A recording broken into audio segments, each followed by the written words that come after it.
Scrappy people, Tracy Reed here today, coming at you with a layout using my brand new True North collection. And you can see that I have already printed a couple pieces of mixed media as well as some of those, like, they're nets, but they kind of look like doilies, but that's why I used them. And I'm adding some green Heidi Swap color shine to my page before I start, just to add a little bit more speckles. It's harder to see on camera, but it is more green than the navy that I have there already. And then I'm using this photo of my middle son from, oh my goodness, this photo is almost 10 years old. Actually, I think the day that I scrapbooked this photo, it was exactly 10 years old. It had come up on my memories, and it is in Pacifica, California, which is a beach when we lived in California that we used to go to all the time. It's one of our favorite beaches. And my husband actually took this photo with his GoPro while they were out in the water, boogie boarding, surfing, whatever they're doing. And I'm also using a template, or I started with a template by Fiddle-Dee-Dee Designs. It's called Today is Everything. It's available at the Sweet Shop because my good friend Cheryl, who is actually on my team as well, is now selling with me at the Sweet Shop. So that's kind of where I started, and we're going to be doing a few things on this page to make it super dynamic and fun. It's one of my favorite pages that I've designed recently, which is saying a lot because I have been designing some pages recently that I really truly love, and this one just came out so well. So we're going to be adding some texture here via some string and some folding of paper like I like to do.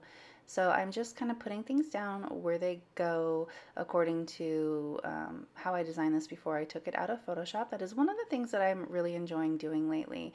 And sometimes I feel bad or guilty or whatever when it comes to making these videos because I've already thought out this process and designed this layout in Photoshop before I started. But I keep on keeping on because even though I'm not doing the actual like thought process of design on camera, I am doing all of the work, and it does change as I am going along. So speaking of changes, one thing I'm going to do here is I'm actually going to cut off the lower layer of these stars. I printed and cut 2 copies of each of these folded paper stars that are in the digital kit, and I want to add some depth to these and make them look a little bit more realistically folded.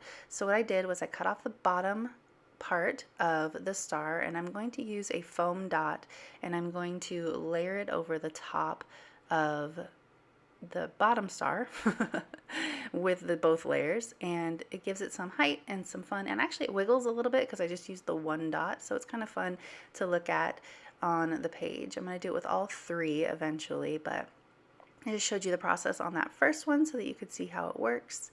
I need to nest these embellishments in together a little bit more so that there's not some weird trapped white space on the page. I just have that little bit in between the boat and the whale, and I think that's okay.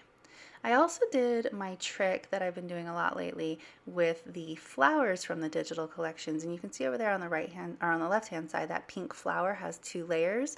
I've been doing that a lot lately with my printable flowers from the digital kits and giving them more depth as well. They're not really supposed to look like stickers in the digital kit. They're supposed to look realistic. So to make them translate into a more realistic flower on my page, all I do is I print and cut 2 copies, and again just adhere right in the center with a glue dot, not the foam kind that I used for the sticker or for the star, but just a little dot of glue, and I put that down on top of the bottom layer of the flower, and I get those petals lifting just like I got with the stars here. All right, we're gonna repeat the process again with this star, and I'm gonna cut off all of the bottom layer. Do that off camera so that you don't have to watch it, and I just stuck it down on top of that bottom layer of the star. So here are the flowers with the little folded up petals. They look so cute like that. I'm not going to put them all down yet because I know that I'm going to add in a title, and this is where we're going to get our third sort of depth on this page. Is I'm going to, you can see down there in the bottom left hand corner, I have those cardboard tag letters from the digital kit. I'm going to string them on real string. So we're going to get there in a second, but let's put down a few more things first, finish up this clustering. I have these stars from These are from the actual sticker set, but they are resized down a lot smaller. So one thing I like to do on my pages when I am scrapbooking digital to hybrid is sometimes I like to resize things smaller if they fit better on the page as a smaller embellishment. That's one of the advantages of digital, is you can always make things just a little bit smaller if you want to. So I think these stars actually got quite a bit smaller for the page, not the red star that I just pulled down, but those little tiny ones. That Take Me to the Beach is from the digital kit. Again, a more realistic letterboard that looks just fine, pretty great on the layout.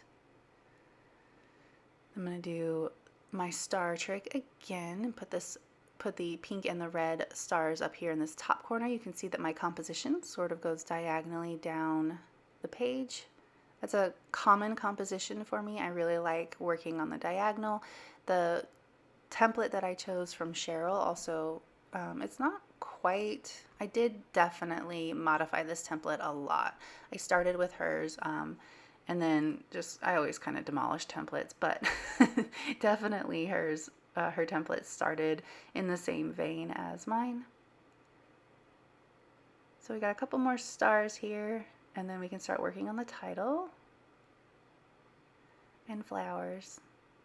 You can see that between the flowers and the little stars, it kind of looks like confetti around the page, like I'm going to do in a minute with sequins. It just kind of adds to that whole vibe of things just floating around the page. And I think that looks really great with all of the dots and the mixed media in the background too. I think it just all comes together for this really beautiful composition that looks super mixed media heavy, but also just really all of the little embellishments mix in with the mixed media really well to create one solid look, I think. All right, so we've got everything down now. I'm not going to use this arrow. So let's start with the title. So I actually printed the title. I had designed it in Photoshop, but I wanted it to look real, and I also realized that I had spelled Pacifica wrong, so I have to add an extra letter to it anyway. So we're going to go ahead and string all of these letters on the string, and then we will place them after they're all strung. So I'm just getting this string through this letter, which is kind of difficult because I should have used a needle, but I didn't. All right, we've got them all strung. Now we can start placing them. So I do want it to sort of look like with that wavy title like I have above it. I still want it to have that look because I think it really mimics the ocean waves really well. So I'm sort of just exactly replicating it, but now with a secondary letter. And then of course I didn't start, or secondary letter, what was that? A extra letter. and I didn't start far enough away from the edge. I should have started with my letters at the whale, but I didn't. I started with my letters at the other side. Look at that hair. And so I'm gonna have to move everything again. Boop. Everything's gonna go this way.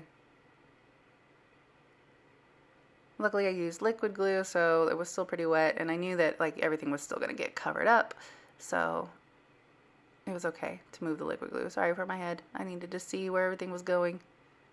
There we go. Just going to tuck that string underneath my whale to hold it down. Then I will also use some glue on the string on the other side to hold it down too. But I do want the string itself, like between each letter, to float up and away from the page to give it some shadows and some extra depth. So that's what I concentrated on. And then this flower that I didn't put down yet, we're gonna put it right on the edge of the title itself, which is why I hadn't put it down yet, so that I would have room to mess with the title. Moving everything over. I just keep moving everything right in increments, so that I can put that there. Perfect. All right, maybe perfect. Oh, I decided that the green next to the green star was not working for me. So we're gonna put the blue one there instead, and we'll put the green one over here. There we go, that's better. Okay, everything is all stuck down, and the last thing that I want to do is add in some sequins, just more bling into the sort of scattering of of stars and flowers and everything we've got going on there. So I just glued that string down so that it would stay nice and curvy. Oh, I'm gonna add I had extra string, so we're gonna clump it under here. There we go. Oh, yep, that's so cute. I love this. Oh, I love this page so much. It came out so good. All right, so now we're gonna get the sequins going. And I have these old sequins. I think they're from a wild hair kit, which means they're almost a decade old. But the colors are perfect. And I actually think they're from like a winter collection. But the colors are perfect. We've got the teal and the red and the blue and white sequins. So I'm just adding them in. I actually put 12 glue dots down and then 12 sequins. That way I always know, okay, I'm at 10. There's 2 more glue dots. I can find them. It's just easier for me to work that way, to put all the glue down at once and then the sequins, because yeah, it's just how I work. All right, last but not least, we're going to shove some more, or at least try to shove some more string under here, because why not? I like it. But that is it for this video. We're just going to add in some staples to hold everything down. If you enjoyed it, I'd love it if you give it a thumbs up. If you're new here, go ahead and subscribe. I'd love to have you. If you don't already, you can follow me on Instagram. I'm at Traci M. Reed. I'd love to see you over there as well. There is a blog, or not a blog, a YouTube hop going on. I have linked all of the team members in the description box below who are participating in the YouTube hop if you want more inspiration with this gorgeous kit. Oh yes, I'm going to add some gems to the middle. They are all linked in the description box below, as well as the blog post for the YouTube hop and the blog post for the collection. So I will see you later. Thank you.